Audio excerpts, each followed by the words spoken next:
उस डॉक्यूमेंट में लिखा है कि एक दिन में 2 पुल बनते हैं, एक दिन में 2 पुल बनते हैं। मतलब कागज पर बने पुल, सारा बजट गुल। एक छुट्टा पशुओं की वजह से होने वाली दुर्घटना में उत्तर प्रदेश नंबर 1 है। झूठे प्रचार पे खर्च करने में उत्तर प्रदेश नंबर 1 है। अपने लोगों के मुकदमे हटाने में नंबर 1, रोजगारों पर लाठी चलवाने में नंबर 1, महिलाओं के खिलाफ अपराधियों को बचाने में नंबर 1। ये चर्चा जहाँ से शुरू की गई, डॉक्टर नीरज बोरा जी ने शुरू की थी और लगातार माननीय सदस्यों ने अपनी बात रखी है। इस भाषण में बहुत सी बातें आई हैं। अध्यक्ष महोदय, दरअसल ये जो डॉक्यूमेंट है, जो माननीय गवर्नर महोदया ने यहाँ पे रखा है, एक सरकारी डॉक्यूमेंट है और कॉन्स्टिट्यूशनल बाउंडेशन है कि जो सरकार लिख कर के देगी वही उन्हें पढ़ना पड़ेगा। सरकार ने अपनी बहुत सी बातें इसमें रखवाई हैं जो सच्चाई से दूर हैं।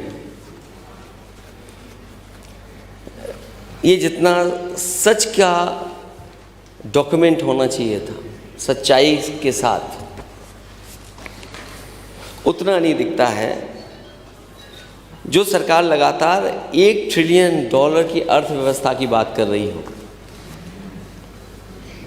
और अभी तक 1 बिलियन असत्य बातें कहने के बाद भी $1 ट्रिलियन की इकॉनमी तक नहीं पहुंच पाई। अध्यक्ष महोदय, लोकराज लोक लाज से चलता है। मैं इस अभिभाषण के आखिरी में जिन बातों को लिख करके कहा गया है कि ये उत्तर प्रदेश किस किस में नंबर 1 है,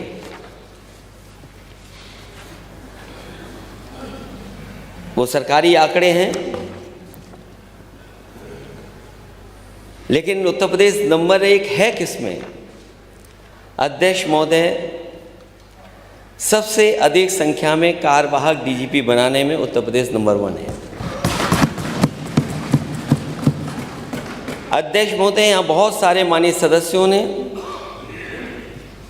समस्या उठाई है, छुट्टा पशुओं की वजह से होने वाली दुर्घटना में उत्तर प्रदेश नंबर 1 है। झूठे प्रचार पे खर्च करने में उत्तर प्रदेश नंबर 1 है।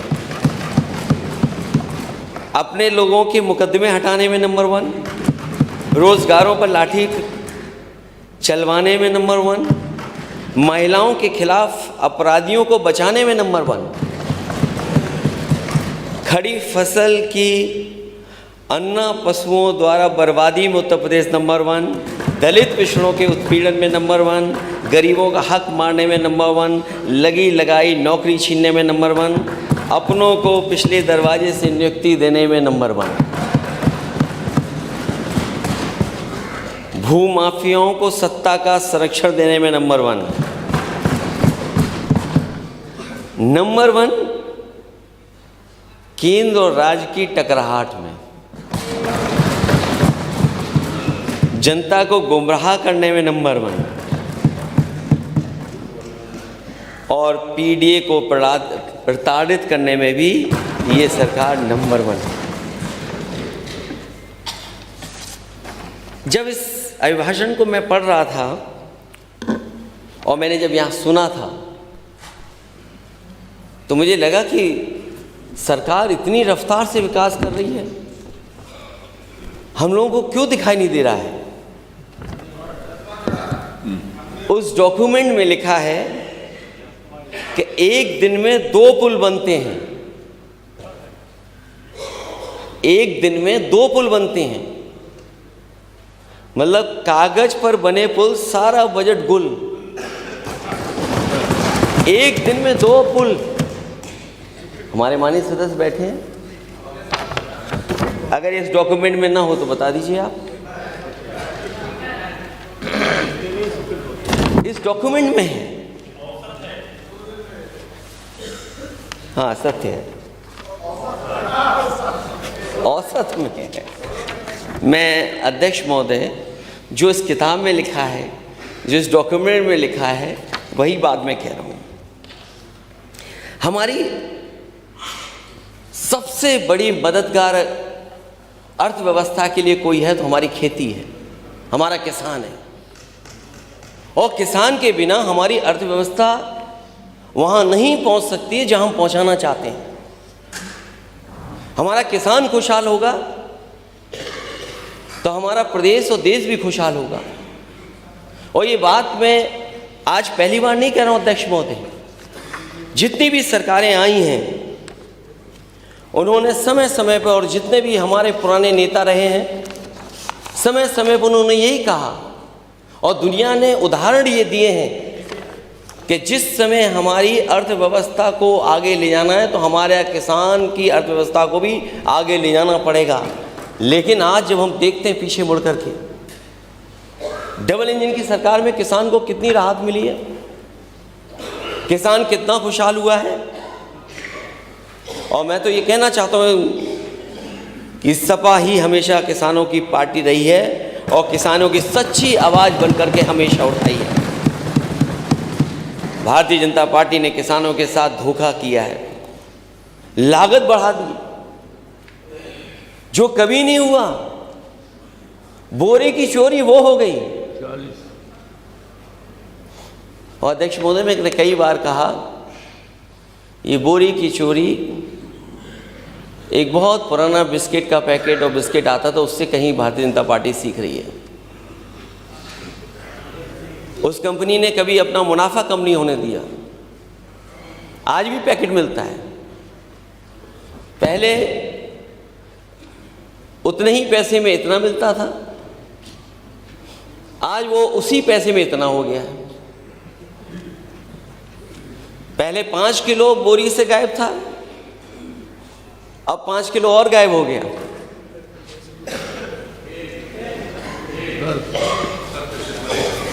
तो सोचिए किसान कैसे खुशहाल होगा। आवारा पशुओं की वजह से फसल कितनी असुरक्षित है। वो बजट में जब बात आएगी तो मैं बजट में कहूँगा। जो फसल बचती भी है उसकी कीमत क्या सरकार दे पा रही है। और सरकार बताए कि अगर एक मंडी बनाई हो कहीं पर, पूरे उत्तर प्रदेश में इस डबल इंजन की सरकार ने अगर एक मंडी कहीं नई बनाई हो तो सरकार बताए। और मुझे याद है कोविड के समय पर ये बात रखी गई थी कि बहुत बड़े पैमाने पर एग्रीकल्चर इंफ्रास्ट्रक्चर के लिए 1 लाख करोड़ रुपए मिलने जा रहा है। अगर एग्रीकल्चर इंफ्रास्ट्रक्चर के लिए आपको पैसा मिला है तो वो पैसा कहाँ चला गया, और अगर पैसा मिला था और पैसा लगा होता तो हमारे किसानों की आय दोगुनी क्यों नहीं हुई। फसल बीमा के नाम पर लूट जारी है अभी तक। किसान अपना खेती करे या आंदोलन करे, और ये पहली सरकार है जहां पर किसान अपने हक और अपनी कानूनी मदद के लिए जब खड़ा हुआ और काले कानून को हटाने के लिए खड़ा हुआ तो लगभग 1000 किसानों की जान चली गई। तो किसान खेती करे कि आंदोलन करे, और सरकार कम से कम ये बताए कि उनका फार्मूला क्या है जिसकी वजह से और जिसकी लागू हो जाने के किसानों की आय दोगुनी हो जाएगी। उसके बच्चों की सेना में भर्ती रोक दी गई है। सेना की पक्की पेंशन वाली नौकरी हमारे गांव की अर्थव्यवस्था की रीढ़ थी। आय दोगुनी करने के नाम पर आय ही छीन ली सरकार ने। किसान की आय तो दोगुनी नहीं हुई, लेकिन आयु आधी हो गई। आज परिवार की चिंता की वजह से खेती किसानी के साथ साथ किसान भी आधा रह गया है। किसान सम्मान निधि में जिस तरह किसान लगातार घट रहे हैं या घटाई जा रही है संख्या, उससे वो दूर दिन नहीं कि जब केवल कागज़ पर ये योजना सिमट करके रह जाएगी। क्या किसान सम्मान निधि से ही किसान की आय दोगुनी हो जाएगी, या सरकार वो व्यवस्था बताएगी, वो फार्मूला बताएगी जिससे किसान की आय दोगुनी हुई होगी? और मैं ये कह सकता हूँ कि किसानों के साथ सरकार ने धोखा देने का काम किया है। जो सरकार नौकरी देने की बात कह रही थी और फौज की पक्की नौकरी की बात करती थी,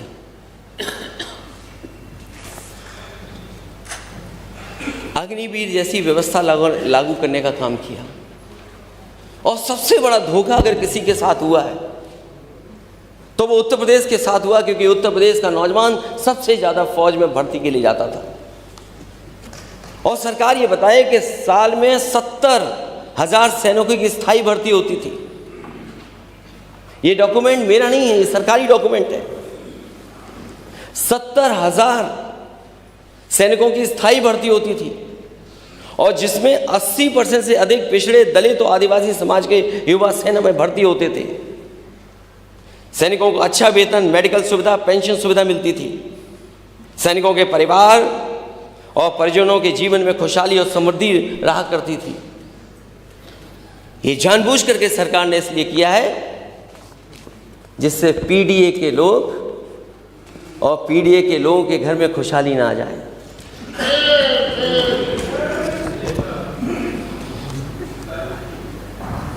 और अग्निवीर जैसी व्यवस्था लागू होने के बाद 70,000 की बजाय अब केवल 40,000 भर्ती होंगे। 4 साल के प्रशिक्षण के बाद लगभग 11,000 युवाओं को स्थायी नौकरी दी जाएगी और लगभग 35,000 युवाओं को सेना से बाहर निकाल दिया जाएगा। जो 35,000 युवा 4 साल के बाद निकाल दिए जाएंगे, उन्हें ना तो पेंशन दी जाएगी और ना तो कोई मेडिकल सुविधा दी जाएगी। ये डबल इंजन की सरकार आखिरकार क्या कर रही है? और अध्यक्ष महोदय, अभी कुछ दिन पहले अग्निवीर का एक नौजवान शहीद हुआ था।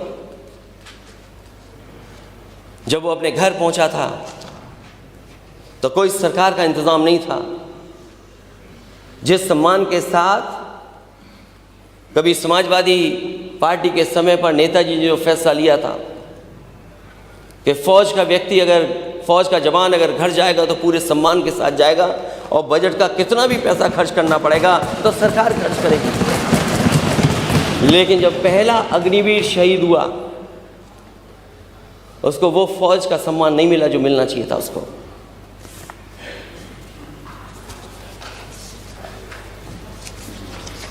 और जो लोग नौकरी की बात कह रहे थे, क्योंकि जब यही नौकरी छीन ली गई, वो इसलिए छीनी गई कि उनका परिवार खुशहाली के रास्ते से रोका जा सके। जो मैं घटना बताना चाहता हूँ सर अध्यक्ष महोदय, हाल ही में अभी कानपुर में एक शहीद हुआ था। जब वो शहीद परिवार के बीच में आया तो फौज के बड़े अधिकारियों ने कहा कि इस ताबूत को खोलिएगा नहीं, कॉफिन को खोलिएगा नहीं। घर परिवार के लोग जिद करें तब भी मैंने समझता हूं नहीं खोला गया। वहां कोई सरकार का बड़ा व्यक्ति नहीं पहुंचा, सम्मान के लिए कोई बड़ा नहीं पहुंचा। और जो सीमा पर जहां पर गलती हुई थी सेना से के माध्यम से, उन परिवार के लोगों से मिलने के लिए एयर चीफ मार्शल बड़े बड़े लोग पहुंचे। वहां तो बड़े लोग जा रहे हैं, लेकिन यहां उत्तर प्रदेश का अगर कोई शहीद हो गया तो उसके घर परिवार से मिलने कोई नहीं जा रहा। मैं सरकार से जानना चाहता हूं कि उत्तर प्रदेश का अगर कोई अग्निवीर होगा शहीद, तो क्या सरकार उसको सम्मान देगी कि नहीं देगी? ये बातें क्यों छूट गई इस डॉक्यूमेंट में? ईज ऑफ लिविंग की बात हुई है। ईज ऑफ लिविंग को क्या मानूं मैं, कैसे डिफाइन करूं मैं? 6 करोड़ लोग मल्टी डायमेंशनल पॉवर्टी के बाहर आ गए हैं। वो पैरामीटर्स क्या हैं?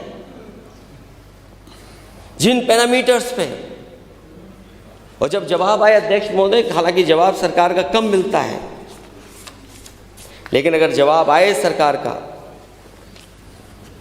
तो किस किस ईयर में मल्टी डायमेंशनल पॉवर्टी में बेहतर काम हुआ है, सरकार कम से कम वो बात भी बताए। क्योंकि अध्यक्ष महोदय जो बात कही जाती है उसका सीधा जवाब नहीं मिलता, क्योंकि जवाब से छिपने का काम सरकार करती है। सरकार कहती है कि सबका साथ, सबका विकास,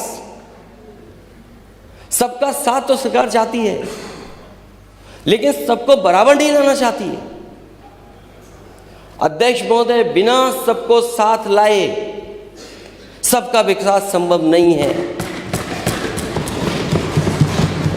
और सबको साथ लाने के लिए सामाजिक न्याय की बात करनी पड़ेगी, सामाजिक न्याय के रास्ते पे चलना पड़ेगा, और बिना जाति जनगणना के सामाजिक न्याय संभव नहीं है।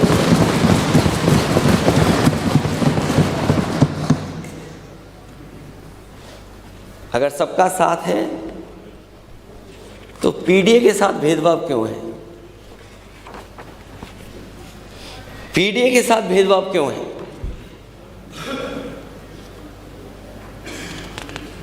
जो कह रहे हैं कि ड्रीम डेस्टिनेशन बन गया उत्तर प्रदेश,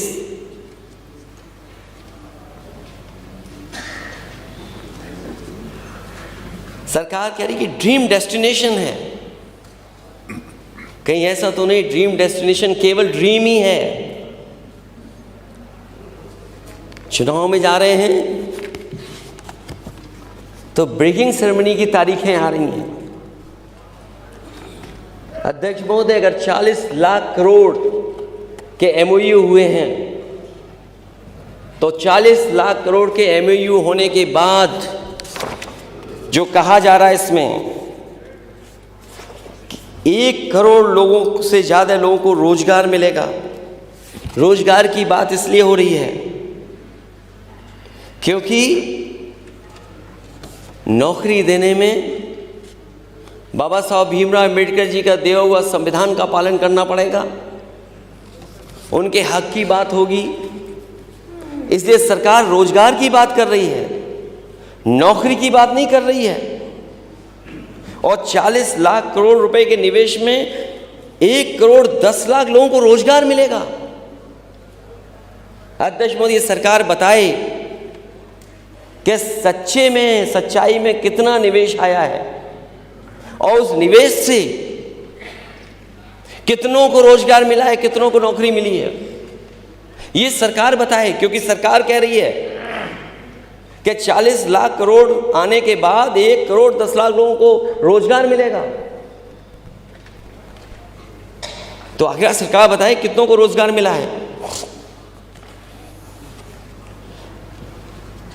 और फिर जो निवेश करने वाले लोग हैं वो दूसरे प्रदेशों में ज़्यादा निवेश कर रहे हैं। मैं देख रहा हूँ इस डॉक्यूमेंट में कई बार सुपर कंडक्टर की बात आ रही है, बजट में देखता हूँ तो सुपर कंडक्टर की बात आ रही है। अध्यक्ष महोदय, सबसे ज़्यादा लोकसभा के सांसद उत्तर प्रदेश जिताता है और ये बात डिनाई नहीं कर सकती बीजेपी, क्योंकि सबसे ज़्यादा लोकसभा के सांसद यहाँ से जीतते हैं, उसी की वजह से देश में प्रधानमंत्री जी बनते हैं। तो दुनिया की सबसे बड़ी कंपनी उत्तर प्रदेश में क्यों नहीं आ रही है? आपके प्रदेश को छोड़ करके दूसरे प्रदेश में क्यों जा रही है? और जो इन्वेस्टमेंट मीट उन प्रदेशों में हुई है, जो उद्योगपति यहाँ आए थे वही उद्योगपति वहाँ थे। उन्होंने कहा कि हमारी प्राथमिकता होगी कि सबसे पहले हम निवेश वहाँ करेंगे।